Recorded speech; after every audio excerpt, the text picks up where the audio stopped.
ଅନାଦି Bhabani AB Das foundation ଦ୍ୱାରା ପିତୃଦେବ ଭବ କାର୍ଯ୍ୟକ୍ରମ।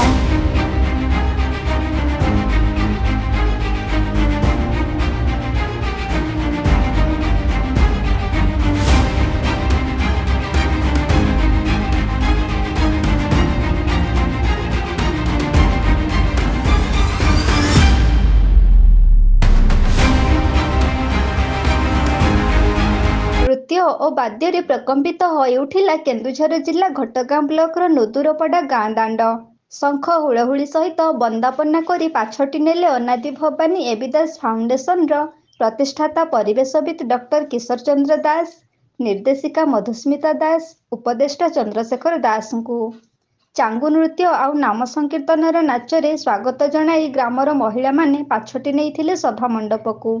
ସଭାମଣ୍ଡପକୁ ଯିବା ପୂର୍ବରୁ ଗ୍ରାମର ଲକ୍ଷ୍ମୀ ମଣ୍ଡପଠାରେ ବୃକ୍ଷରୋପଣ କରିଥିଲେ ପ୍ରତିଷ୍ଠାତା ଏବଂ ନିର୍ଦ୍ଦେଶିକା।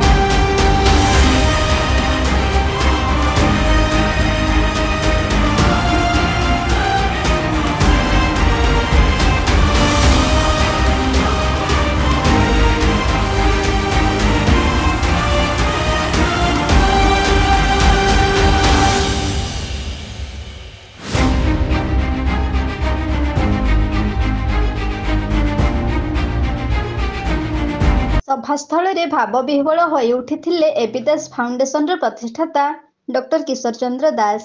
ଗ୍ରାମବାସୀଙ୍କ ଭଲ ପାଇବା ଆଉ ନିରାଡମ୍ବର ଭାବରେ ସ୍ୱାଗତ କରିବା ତାଙ୍କୁ ପ୍ରଭାବିତ କରିଥିଲା।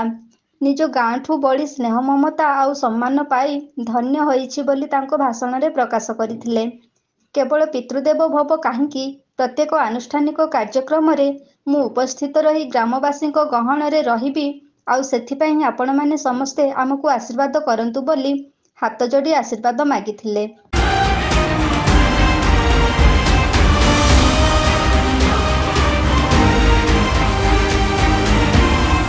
ଏବି ଦାସ ଫାଉଣ୍ଡେସନ ଜନମଙ୍ଗଳ କାର୍ଯ୍ୟକ୍ରମରେ ସବୁବେଳେ ରହିଆସିଛି। ମାଙ୍କୁ ସମ୍ମାନ ଦେବା ପାଇଁ ମା ପ୍ରଣାମ, ବାପାଙ୍କ ସମ୍ମାନ ପାଇଁ ପିତୃଦେବ ଭବ ସହିତ ବୃକ୍ଷରୋପଣ ଭଳି ଅନେକ ନିଆରା କାର୍ଯ୍ୟକ୍ରମ କରିଆସିଛି। ଆଜିର କାର୍ଯ୍ୟକ୍ରମରେ ସାଧାରଣରେ ଅନେକ ଚର୍ଚ୍ଚାର କେନ୍ଦ୍ରବିନ୍ଦୁକୁ ଚାଲିଆସିଛି ଏବି ଦାସ ଫାଉଣ୍ଡେସନ। ପ୍ରତିଷ୍ଠାତା ଏବଂ ନିର୍ଦ୍ଦେଶିକାଙ୍କୁ ପ୍ରଶଂସାରେ ପୋତି ଦେଉଛନ୍ତି ଜନସାଧାରଣ। ଏହିଭଳି ମହାନ କାର୍ଯ୍ୟକ୍ରମ ହାତକୁ ନେଇ ତାଙ୍କ ମହାନତାପଣ ଆଜି ସାରା ଅଞ୍ଚଳରେ ଖେଳି ଯାଇଥିବା ବେଳେ ତାଙ୍କ ଦୀର୍ଘଜୀବୀ କାମନା ପାଇଁ ଶହ ଶହ ଜନସାଧାରଣ ଭଗବାନଙ୍କ ନିକଟରେ ପ୍ରାର୍ଥନା କରିଛନ୍ତି।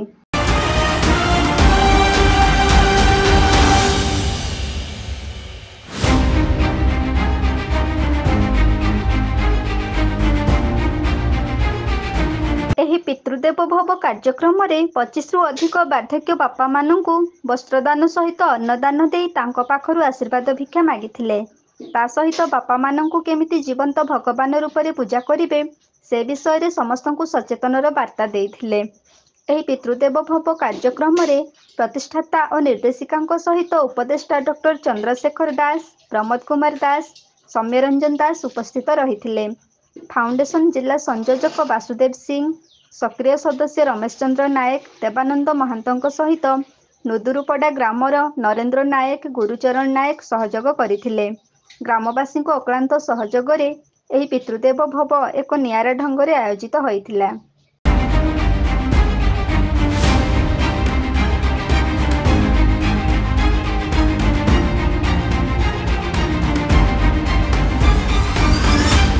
ଘଟଗାଁରୁ ରମେଶ ଚନ୍ଦ୍ର ନାୟକଙ୍କ ସହିତ ଦେବାନନ୍ଦ ମହାନ୍ତଙ୍କ ରିପୋର୍ଟ, ଏବି ନ୍ୟୁଜ।